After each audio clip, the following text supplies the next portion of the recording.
Hello friends, it's me, and today, death is inevitable. I am inevitable. Let's check out game theory. Oops, little company accidentally ended the world. From the game theorists. Together, let's go. Game theory.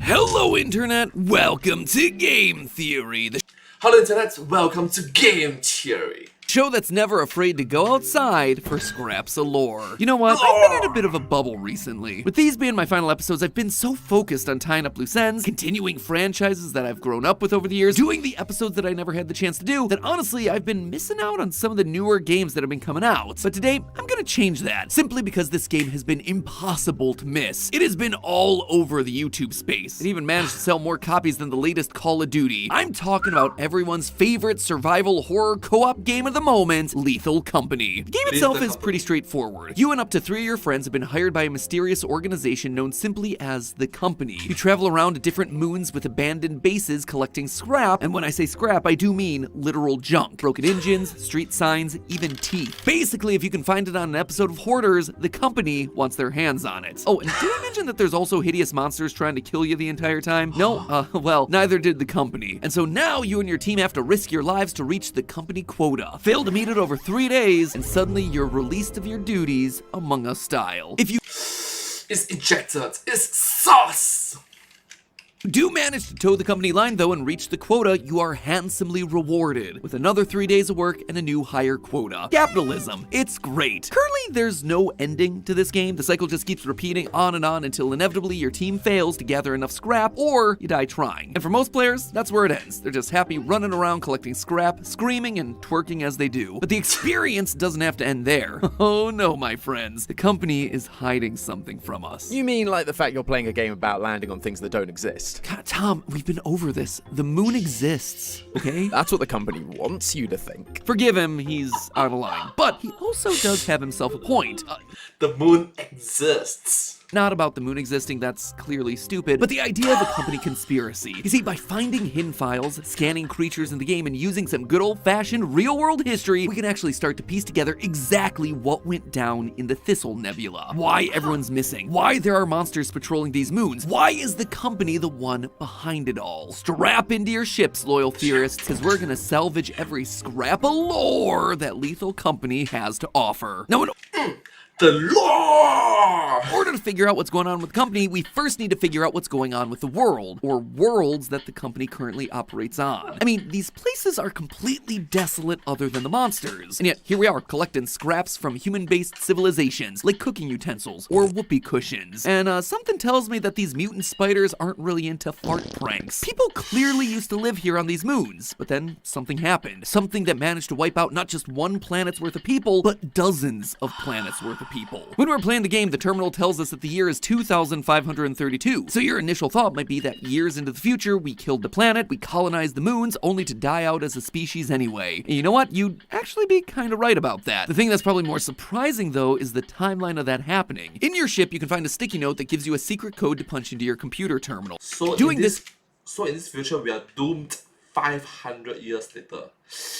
Wow. Gives you access to a former crewmate's personal logs, a character known as Sigurd. Sigurd gives us a lot of information about the operations of the Company, but the thing that caught my attention the most was the fact that they were made in 1968, a whole year before Neil Armstrong first stepped foot on the moon. Now that sounds pretty conspiratorial to me, and it turns out that there are some space travel conspiracy theories that align perfectly with these dates. There's one theory out there that believes space travel was achieved during World War II by the Nazis, who sent a bunch of their high-ranking officers to the moon in order to avoid prosecution. These officers then built a base on the dark side of the moon and continued their war efforts from afar, very far, waiting for the proper time to strike back. Now, obviously in real Yeah, this theory is very far-fetched. Very far-fetched. Like, why?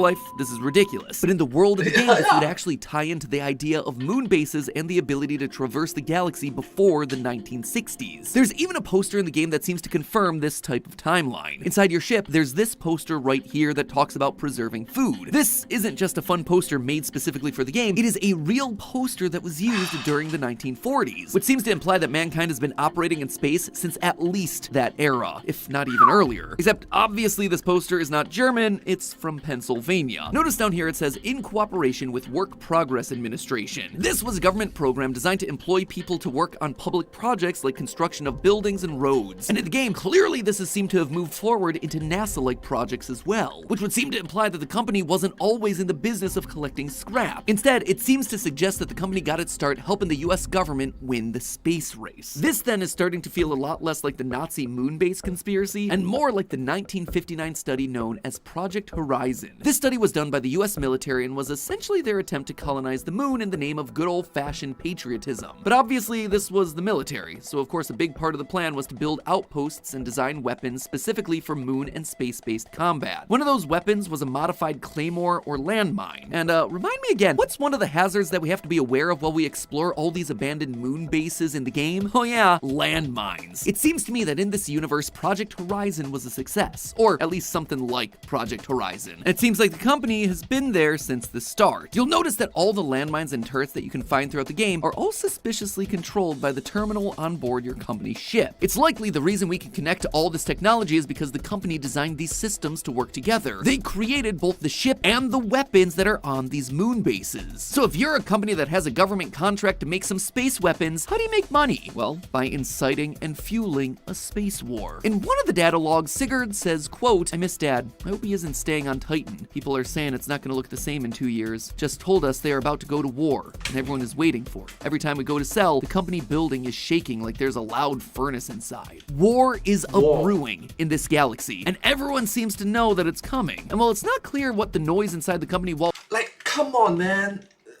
Humans, come on, man. It's on the moon. Why are we having war on the moon? Why? It's a different celestial body. Why are we engaging conflicts, human conflicts in the moon? It's a new opportunity for us to learn from mistakes that we did on planet Earth and not let it happen on our moon. Why?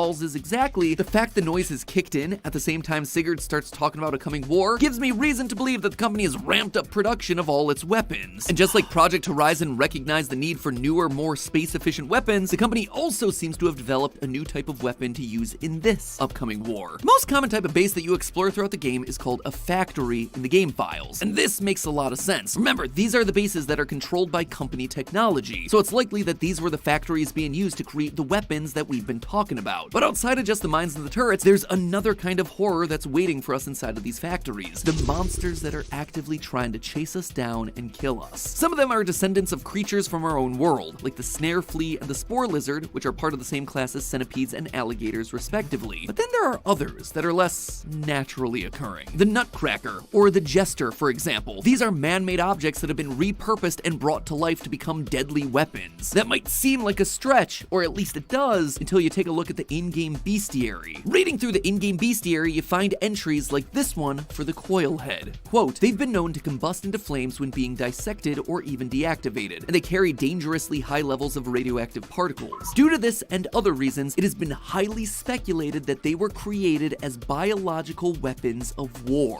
This was how the company was gonna prove its worth during the arms race. Biological weapons. Creatures that would kill anything they found and cause untold devastation for years to come thanks to their radioactive makeup. And it's these weapons, I suspect, that ravaged Titan, and likely all the other moons that we visit as well. Sigurd was right, these places would look different in a couple of years. Rather than thriving colonies, we're instead met with desolate wastelands, abandoned factories. The only signs of civilization we find is scrap that we're collecting. Items belonging to the moon's former inhabitants, now left to waste in the aftermath of a war. A war that the company itself profited from. But if this was so profitable for the company, why then are we now just reduced to a bunch of scrap collectors? Well, because like like every other evil corporation in these sorts of games, eventually they took things too far and lost control. In one of the earliest of Sigurd's logs, we hear mention of a golden planet that was supposedly destroyed by a passing meteor. This sounds like it could be another conspiracy theory, and Sigurd and his team certainly think that there's nothing to it. But surprisingly, the idea of a golden planet, it is totally plausible in reality. Introducing 16 Psyche, a minor planet that orbits between Jupiter and Mars as part of the greater asteroid belt. Due to how reflective it is, scientists have hypothesized the surface might be covered in large amounts of metal, things like iron, nickel, and yes, even gold. The approximate value of all that precious metal is estimated to be worth $10 quadrillion, 48,000 Elon Musk's worth of metal on this thing. In fact, due to Psyche being noticeably more metallic than most other asteroids, some scientists have hypothesized that it may actually be the metal core of a once larger planet-like object, one that was destroyed when it was, get this, hit by a meteor. In the logs, we hear that Sigurd eventually learns that the golden planet was real. The only difference, though, is that it wasn't a meteor that destroyed it, it was something much bigger and much worse. One day, while Sigurd and his team are selling scrap to the company, he fires up the walkie-talkie and starts hearing strange sounds from behind the wall of the building, the sound of screams. But among the blood-curdling screams, Sigurd's able to make out a voice that tells him the golden planet wasn't hit by a meteor, instead it was swallowed up by something called the Beast, and that whoever was sending this message was inside the Beast currently, being digested by it. This planet-eating monster is locked away behind the walls of the company, and now the company is doing everything in its power to keep it satiated. When you return scrap, the game plays one of a few short voice lines from the company. Usually these things are just vague company platitudes. We value your commitment. You are true professionals. But there's actually a small chance, around 3%, for a secret rare voice line to play. And these are a lot more ominous. We need you. We need you. The scraps we deliver to get these voice lines are the things that keep the Beast at bay. It's a planet eater after all, so we're just feeding it anything and everything that we can find. And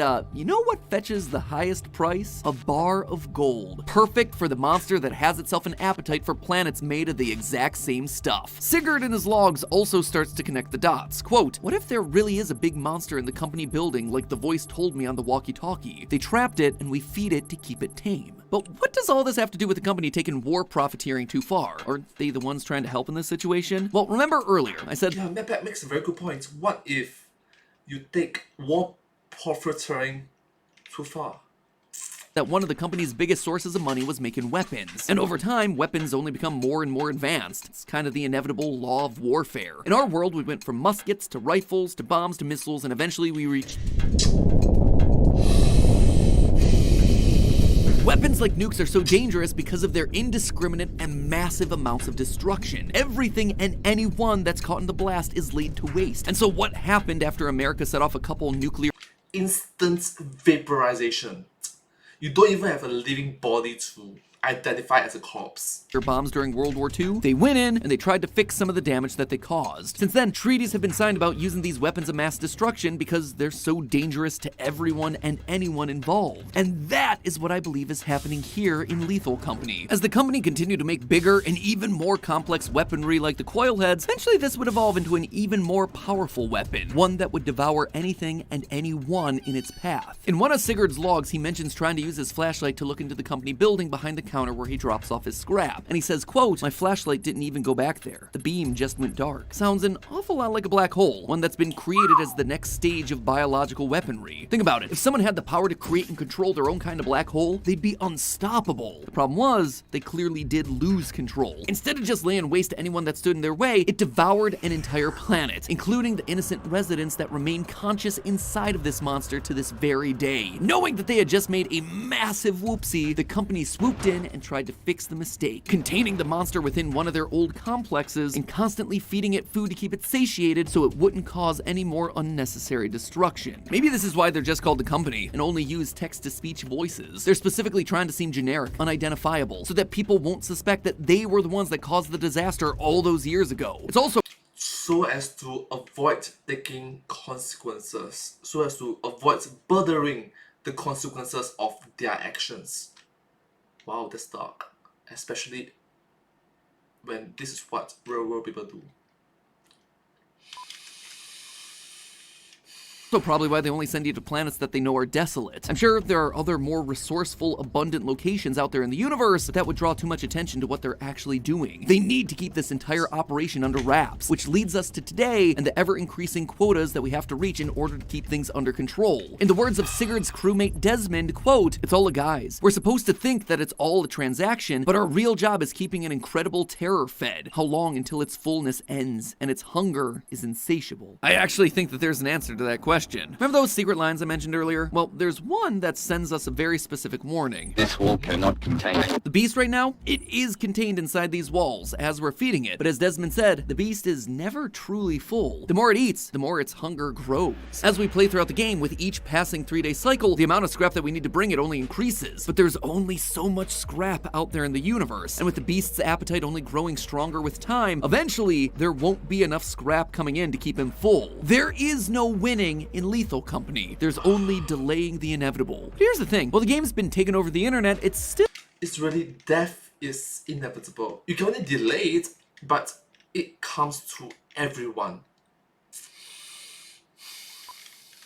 still only in early access. That means that there's more story on the way, and likely an actual ending. Right now, you can just loop over and over until you can't make the quota, but players have managed to find something that I think ties into where the game's actually going. If you manage to parkour your way underneath the company building, you can actually find a drill on a track pointed straight at the company building wall. It's currently missing 2 pieces of scrap known as apparatus, devices that are used to power the factories on the distant moons. It's speculation, but I think when the full game releases, this is gonna come into play. Maybe we're following in the path of Sigurd, believing that there are people that need saving behind these walls. And so we end the game by powering the drill and busting through, only to reveal the beast, who then goes on to destroy everything. Basically, the devs got us in a perfect catch-22. Either we stop playing the game and stop feeding the beast, causing it to break out of the company building, or we keep playing. We find the apparatus and eventually free the beast using the drill from the company building ourselves. Either way, we are dooming the Thistle Nebula. There are no good endings in Lethal Company. And that, my friends, is the lore of this game.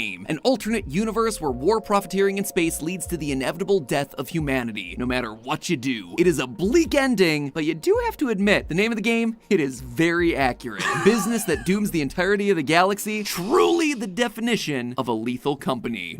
That dooms the entire galaxy, not even planet. It not even saying towns, bigger villages, bigger towns, bigger cities, bigger states, bigger nations, bigger neighboring countries, continents, bigger planets, bigger star systems, bigger, multiple star systems, bigger. The entire galaxy is at stake. Wow. Wow. But hey, if you're tired of collecting useless scrap for a below-average paycheck, then you'll want to take a look at what today's sponsor, SoFi, has to offer. They want to give you guys the chance to win $10,000. Way more than anything the company would ever offer you. Plus, there's zero chance of accidental or even purposeful death. If you don't already know, SoFi is the ultimate finance app that allows you to bank, borrow, and invest all in one place, which, as you guys know, has come in handy for me multiple times in the past. Right now, I'm in the process of planning a road trip across Europe. You know, enjoy a bit of my newfound freedom once I step away from the channels and all that. But it turns out all those flights, rental cars, hotels, they're not cheap. But SoFi makes it super easy to keep track of what I'm spending and what I'm saving. And it's not just about keeping track either. SoFi offers a huge 4.6% APY with direct deposit, which for reference is 10 times what most traditional banks are going to be offering you, and way more than the garbage offers that Jeb gives you. This means that you're making massive interest by doing nothing at all. In just 5 weeks with direct deposit, you'll have earned more interest than you'd make in a year with a traditional bank. Plus, if you're new to SoFi, they'll even help you kickstart your savings by giving you up to $300 when you sign up for direct deposit. So you don't even have to have any savings when you start, which seems better than signing your life away to basically becoming a galactic garbage man. But just to be safe, you'll probably also want to try to get your hands on that $10,000 that SoFi are giving away as a part of this deal. All you have to do is use the link in the description or scan the QR code that's on screen right now and sign up for a SoFi checking and savings account. You can use that money for whatever you like, paying for college, a house, or just making your dream project a reality, so long as it doesn't involve any bioweapons. So remember, link is in the description or scan the QR code on screen for your chance to win. Thanks again to SoFi for sponsoring this episode, and as always, my friends, remember, it's all just a theory. A game theory! Thanks for watching. Thank you so much for watching this video. I hope you find this video quite interesting to watch. It's very unique that Okay. It's very unique that MacPack, before leaving, he's trying to leave a positive legacy, not just to his friends, families, but to his audiences, to his viewers, to his subscribers, but to the future MacPack, to the future humans being, to the future of our species, to move forward to a better outcome, so as to not to doom us all. Thank you, MacPack. But hey, that's just a theory. A game theory. Thanks for watching. Thank you. And I hope to see you all in my next video. Thank you so much. Subscribe! Thank you. I appreciate it.